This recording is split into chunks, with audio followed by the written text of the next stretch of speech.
అయితే ఎంతసేపు మీరు కేఎల్ఐ అంటున్నారు, మరోవైపు యురేనియం దాని మీద కూడా పోరుబాటు సాగిస్తుంటారు.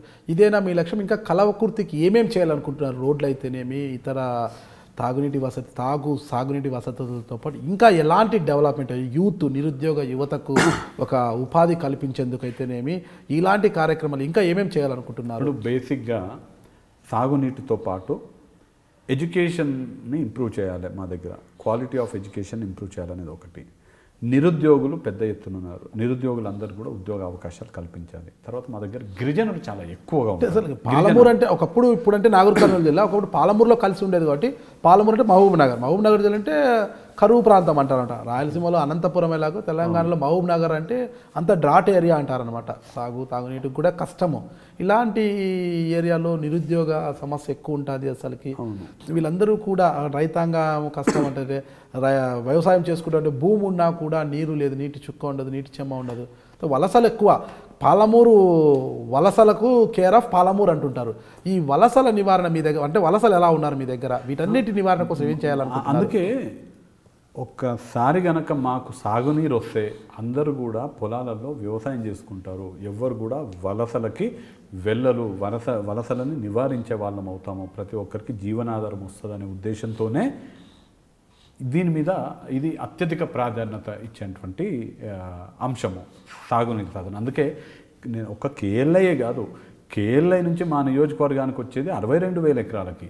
అది కాక పాలమూరు రంగారెడ్డి లిఫ్ట్ ఇరిగేషన్ నుంచి 1,20,000 ఎకరాలు, డిండి లిఫ్ట్ ఇరిగేషన్ నుంచి ఇంకొక 18,000 ఎకరాలు, మొత్తము 3 ప్రాజెక్టుల ద్వారా కలిపి 2,01,000 ఎకరాలకి సాగునీరు అందించాలనే ఉద్దేశము.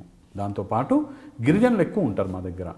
గిరిజనులకు అందరికి కూడా మేలు చేసే విధంగా ఇప్పుడు సాగునీరు వస్తే గిరిజనులు వాళ్ళ భూములలో వాళ్ళు పంటలు పండించుకుంటారు. అన్ని సమస్యలకు కూడా సాగునీరు సమాధానం చెప్తుంది కదా, మొదటి ప్రాధాన్యత దానికి. తర్వాత ప్రభుత్వ పాఠశాలలని బలోపేతం చేయాలని, గ్రామాలలో ఉండేటువంటి మౌలిక వసతులు ఏవైతే ఉంటాయో, రోడ్లు కానివ్వండి, డ్రైనేజీలు కానివ్వండి, అవన్నీ కూడా ఇంప్రూవ్ చేయాలని, అలానే ఆరోగ్య కాపాడడానికి గ్రామాలలో ఎక్కువ డబ్బులు పెట్టుకొని వైద్యం చేయించుకునే పరిస్థితి ఉంటుంది. రాజశేఖర రెడ్డి గారి పుణ్యమ ఆరోగ్యశ్రీ ఉంది. అలానే చిన్న చిన్నవి ఏమైనా సర్జరీలు చేయాల్సినప్పుడు అది ఉపయోగం. చిన్నప్పుడు అక్కడ ఉన్నటువంటి ప్రభుత్వ దవాఖానాలని స్ట్రెంథెన్ చేసి మెరుగుపరచాల్సిన అవసరం ఉంది. దానిపైన ఇలాంటి అనేక మౌలిక వసతుల కల్పన కోసం కూడా ప్రయత్నం చేయడం జరుగుతుంది. ఇంకా మొత్తం లక్ష్యంగా అంటే ఈ 2.5 సంవత్సరాల కాలంలో అది నెరవేర్చుతాము అన్న ధీమా మీకుందా? ప్రభుత్వం నుంచి సహకారం లభిస్తుందంటారా? ప్రభుత్వం ఒకవేళ ఏదన్నా తేడా చేసి మన్నా చేసినట్టుగా చేస్తే ప్రభుత్వం మెడలు వంచైనా కానీ మేము సాగునీరు సాధించుకుంటాం. ప్రతిపక్ష ఎమ్మెల్యే ఉన్నప్పుడు ప్రభుత్వం అన్ని అభివృద్ధి కార్యక్రమాలు ఎందుకు చేయాల్సి ఉంటుంది? ఎందుకు చేస్తారని భావిస్తున్నారు? ఏ అభివృద్ధి? మీరు మీ బాధ్యత అయినా కూడా ప్రతిపక్ష ఎమ్మెల్యే ఉంటే మీరు ప్రతిపక్షం అంటే ఆ ప్రభుత్వ హయాంలో మీకు అభివృద్ధి జరిగితే తర్వాత కూడా మీరే గెలిచే అవకాశం ఉంటుంది, వాళ్ళ అభ్యర్థికి అవకాశం ఉండదు కదా. అలాంటప్పుడు మిమ్మల్ని డిగ్రేడ్ చేయడానికి ప్రయత్నిస్తారు. ఎస్డిసి నిధులు మాత్రం ఇస్తారు అంటే మీకు నియోజక అభివృద్ధి నిధులు మాత్రం ఇస్తారు, అంత మాత్రమే. అంటే అభివృద్ధి కార్యక్రమాలు అన్నీ చేయాలంటే ప్రభుత్వం నుంచి మరింత సహకారము, ప్రోత్సాహము చాలా అవసరము. ఖచ్చితంగా మీరు చెప్పింది 100% కరెక్ట్. ప్రభుత్వం పనులు చేయకూడదనే ఆలోచనతో ఉంది. పనులు చేస్తే వీడు అడిగినవన్నీ ఇస్తే మళ్ళీ వీడే గెలుస్తాడు అనే ఆలోచన ఖచ్చితంగా ప్రభుత్వం చేస్తుంది. కానీ నేను ఊకునేటోని కాదు కదా, కొట్లాడైనా ప్రభుత్వం దగ్గర చేయించుకుంటా.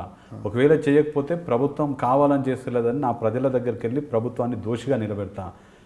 అందుకే వీడు ఊకునేటోడు కాదు, చేయకపోతే ఏదో భయపడి మా పార్టీలోకి వచ్చేటోడు కాదని భయంతో అయినా ప్రభుత్వం ఖచ్చితంగా చేసేటట్టుగా నేను చేసుకుంటా. ఎవరు ఎక్కడ చేయకపోయినా మీ నియోజకవర్గంలో మాత్రం మీరు అనుకున్నట్టు సాధించి తీరుతామంటారు. ఖచ్చితంగా చేయాలి. అంశం కూడా 2.5 సంవత్సరాల కాలంలో మీరు ఎన్నికల హామీలలో ఇచ్చినవన్నీ నెరవేర్చి ప్రజల ముందుకు వెళ్తామన్న ధీమా ఉందా? ఖచ్చితంగా. నమస్తే, this is Challa Vamshi Chandra Reddy, legislator from Kalvakurthi Assembly Constituency, Telangana State.